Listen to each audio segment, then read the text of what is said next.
I was the hated side character in a story about a beloved heroine. When my mission failed, all I wished for was an end. I just wanted to go home, to my real world. But when they finally realized that my will to live had truly faded, the same people who once mocked and tormented me began to return, one after another, begging me to stay.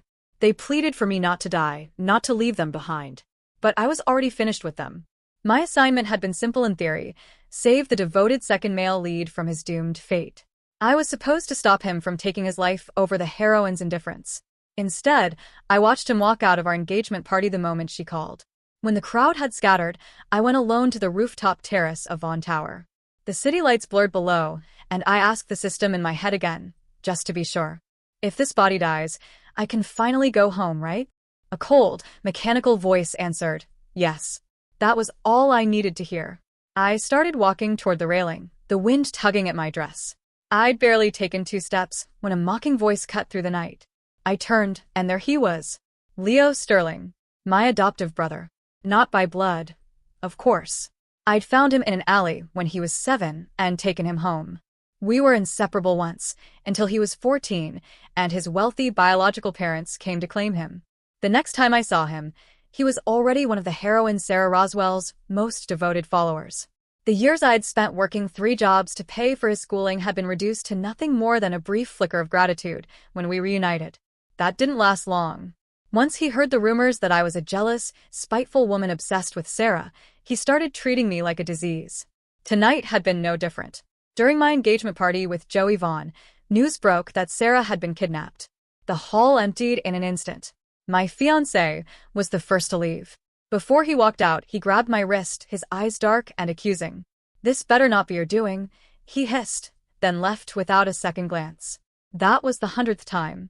Since arriving in this world, Joey had chosen Sarah over me exactly 100 times. And with that, the system marked my mission as a failure. A man that devoted to his heroine doesn't need saving. Trying to change that was arrogance on my part, a mistake both I and the system would pay for. I let out a soft, bitter laugh and looked at Leo again. The warmth I once felt for him was long gone. "I don't know why you're still here," I said coldly, "but do yourself a favor and stay out of my way. If you linger too long, you'll miss your chance to play the hero for your precious goddess."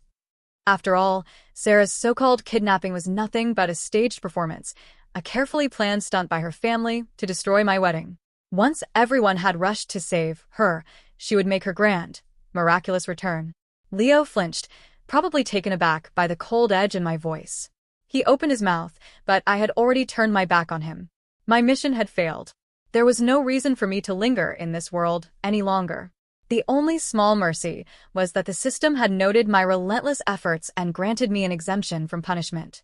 As long as I left this world before the deadline, I could avoid total erasure. But back in my own world, my original body was dying, ravaged by a terminal illness. I remembered my mother's gaze just before I had been transported here, eyes brimming with gentle, heartbreaking sorrow. I bit my lip and quickened my steps toward the railing. "Faye, what are you doing?"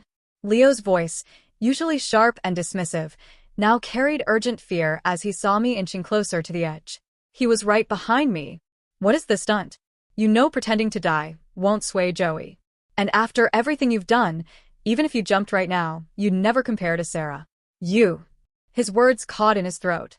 From his perspective, he watched me vault over the railing without hesitation, plunging into the glittering city below. The wind roared past me, sharp and stinging, yet it couldn't touch the surge of freedom in my chest. I was going home, back to my parents' arms, back to the people who truly loved me. All the years of suffering, humiliation, and injustice would stay behind. Almost there, just a little further. I closed my eyes. The world should have ended. But instead, a brutal jolt ripped through me. A hand clamped onto my arm, muscles straining, yanking me back from the edge. I opened my eyes. Leo hung from the railing with one hand, the other gripping my arm as though letting go was unthinkable. "Let go," I said, my voice unnervingly calm. Leo's jaw was tight, his eyes bloodshot and shimmering with unshed tears. "Faye, you and this time," he choked out.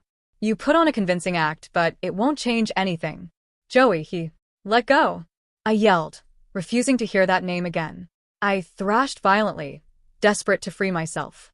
Leo leaned halfway over the edge, his hold on the railing tenuous as my struggles threatened to pull us both into the abyss. "Stop moving," he bellowed. "We'll both fall." When I ignored him, his tone softened, almost pleading. "I can't just let you die. If you keep this up, I'll fall with you. Do you really want me to die with you?" "Faye." He used my old name, the one he had whispered when we lived together, when the world felt small, and it was just the two of us. I remembered those days. He had been the only family I had. I'd spoiled him endlessly, and he'd learned early that charm could get him anything from me. Now, I looked up into his eyes, once bright as stars. Behind the controlled facade, a flicker of hope lingered. Was he waiting for me to respond? The thought nearly made me laugh at my own sentimentality. And I did laugh. I stared straight into his eyes and spoke, each word sharp and icy. "Who cares if you die?" The color drained from his face. His grip faltered, and his expression froze, as if he couldn't process the cruelty in my words. For a brief moment, hope surged in my chest again. Leo's grip was slipping when a sharp gasp rang out nearby, followed by panicked cries for help. The sudden noise jolted him back to reality. His fingers, which had nearly released me, tightened again, trembling with a strange mix of fear and disbelief. By the time a few onlookers pulled us both back to solid ground, Leo's usual hostility was gone. For once, he was quiet, too quiet. When I tried to break free and head for the railing again, he pushed through the crowd and seized my wrist with a grip that felt like iron. "We still don't know what happened to Sarah," he announced stiffly, his voice tight, his eyes rimmed red. "As the prime suspect, it's my job to keep an eye on you." He caught me staring and quickly turned away. For a fleeting second, though, I caught something raw on his face, an emotion that looked almost like sorrow. Sorrow? For what? I nearly laughed. I remembered the first time I met Leo. Back when the sterling heir had been kidnapped and abandoned by his parents' rivals, left to rot in the slums. He was only 7, a skinny little boy bullied by other kids and chased by stray dogs. One day, he hid inside a reeking dumpster at the end of an alley, too exhausted to move. It was the height of summer. The air was heavy with heat and flies. He crouched there, surrounded by filth, waiting for life to end. His only act of defiance was calling out to me as I walked by on my way home from school. I still remember pulling him out of that dumpster, scrubbing the grime off his face, and tailoring my late father's old clothes to fit him. I was 12 then, living off a small orphan's allowance, but I shared every bit of it with him. I hadn't even recovered my memories as a mission runner yet. I was just an ordinary girl with no powers or advantages. To feed us both and keep him in school, I worked part-time after class, collecting bottles, washing dishes, anything that paid. Because I was underage, I earned barely anything. I washed plates until my hands cracked, wondering how many more I'd need to scrub before I could buy us a future. Those long, sweaty evenings in the back of a greasy restaurant, the weak hum of an old fan, and the constant ache in my arms became the backdrop of my youth. Once, I asked him why he'd called out to me that day instead of the dozens of others who had passed the alley. He'd smiled, a bright, innocent smile, and said he had been watching for a while. He chose me because he believed I was the only one who looked truly kind. That same Leo vanished without a word when his rich parents found him years later. When we finally met again, he stood beside Sarah, denouncing me with righteous anger. The boy who once swore he trusted my kindness was now quick to condemn me, his voice full of disappointment and disgust. And now, thanks to his self-appointed duty of guarding me for Sarah's sake, I couldn't even find a chance to die in peace. After seeing me try to jump twice without hesitation, Leo finally understood. This wasn't an act. I genuinely wanted to die. His attitude shifted after that. On the drive back, he spoke more gently, as though trying to talk me off a ledge I'd already left. "You've done a lot of wrong things," he said quietly, "but Sarah isn't vindictive. If you just apologize, maybe everything can go back to how it was." I didn't respond. I kept my eyes closed, pretending to sleep. It wasn't until he mentioned Joey that my pulse stirred. Leo noticed. A faint, bitter smile touched his lips, but I didn't care. All I could think about was Joey, the man who worshipped Sarah to the point of madness. If I provoked him enough, maybe he'd finally do me the favor I couldn't do for myself. Maybe he'd kill me for her. Joey Vaughn, my mission target.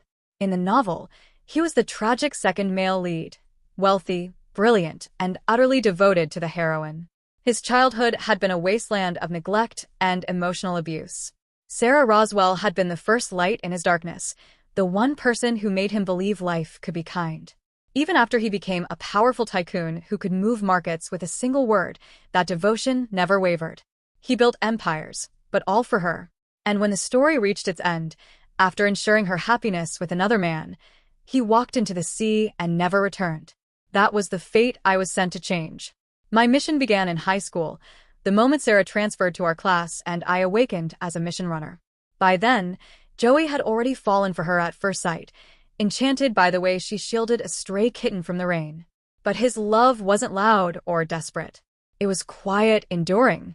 He would have accepted any pain, even marrying someone he didn't love, if it meant protecting her. That someone was me. At the time, Sarah mistakenly believed I had feelings for the main male lead, Ethan Cross. Heartbroken, she withdrew. Joey tried to comfort her, but nothing worked. So, he did the only thing he could think of. He pursued me. By keeping me close, he could keep Sarah in his sight. How pathetic that I once believed I had won his heart. I even told the system proudly that sincerity could melt any ice. An iceberg does melt, yes, but never for someone like me. Joey came back while Leo was keeping watch over me in the living room. He watched me so closely I couldn't move, so I bored myself by playing a handheld game. Then the maids announced him in the foyer, and the next moment my console was knocked from my hands. Joey's hard, handsome face filled my vision, a suffocating pressure curling around my throat. My head went fuzzy, everything narrowing to his bloodshot eyes. "Where did you hide her?" he snarled. "Where's Sarah?" They still hadn't found her. I couldn't help a small, satisfied smile. As expected, the heroine loved a dramatic entrance.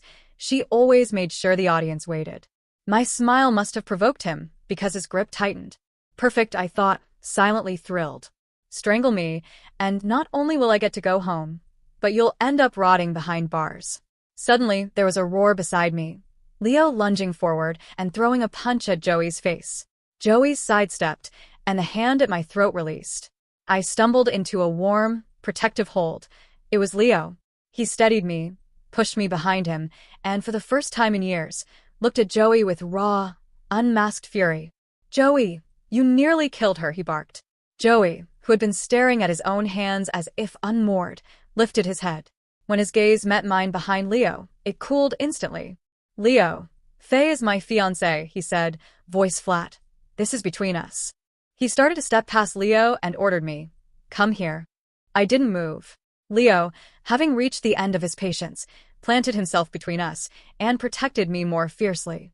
"She's your fiancée, and this is how you treat her?" "Who gave you the right?" he demanded. Joey snapped back sharp, veins visible at his neck. "She had Sarah kidnapped.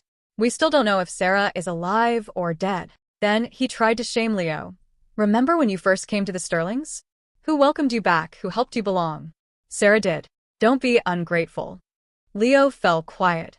When it came to Sarah, he almost always softened, but after a long pause he asked, steady and measured, "Do you have proof?" Joey's answer was angry and immediate. "Hasn't she done enough already? She framed Sarah, stole from her. Everyone knows it. And each time, Sarah forgave her. Isn't that enough?" I almost laughed, listening from behind Leo. Of course Sarah forgave me. Who else would make her magnanimous glow so obvious? Just as I was about to provoke Joey into giving me what I wanted, Leo surprised both of us. "I believe her," he said. "What?" I blurted, incredulous. "I believe Faye. She's innocent," he repeated, voice ringing with conviction. Joey's expression turned stormy. I spoke from behind Leo, with a humorless smile. "Don't start now. You've accused me so many times. What's one more?" I tried to step around Leo and leave. He clutched my wrist, holding me fast, eyes never leaving Joey. "Under what condition would someone choose death to prove their innocence?" he asked.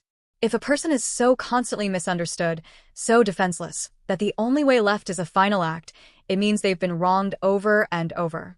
Right after you abandoned her, Joey, she jumped off the roof in front of me. She doesn't want to live." Of course, I realized then what his afternoon had been spent thinking. That smile I'd worn as I leapt, the pure joy of finally going home, must have looked like a bitter, relieved grin to him. I noticed Joey's knuckles tremble under his sleeve, pain flickering in his eyes. Before I could interrupt, Leo grabbed me and started pulling me toward the front door. "They don't believe you, but I do this time," he said urgently. "Faye, come with me." No, I snapped, wrenching my arm free and giving him a cold smirk under his astonished stare. Don't play the hero, Leo. I don't believe you, for a second. With him around, I'd never get another chance to go home. An enraged Joey was a far better means to an end. With the right provocation, I might finally reach the perfect finale. I go home, he goes to jail. I expected Leo to lash out at me again, to hide his anger behind his usual passive-aggressive remarks. But instead, he just stood there, silent. His eyes grew glossy, his voice trembling when he finally spoke. I won't let anything happen to you, he said quietly, then turned and walked out. When I looked back, Joey was still there, watching me. His expression was calm, but a storm churned behind his eyes. You and Leo seem close, he said, voice sharp. I shrugged. I raised him once. That's all. It was the first time I'd said it aloud. The truth of Leo's childhood, his years spent surviving in the streets before the Sterlings took him back, had been buried long ago. No one knew.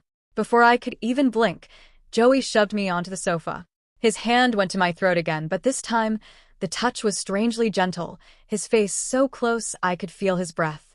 His grip loosened as he stared at me. Then, with a faint sigh, he let go.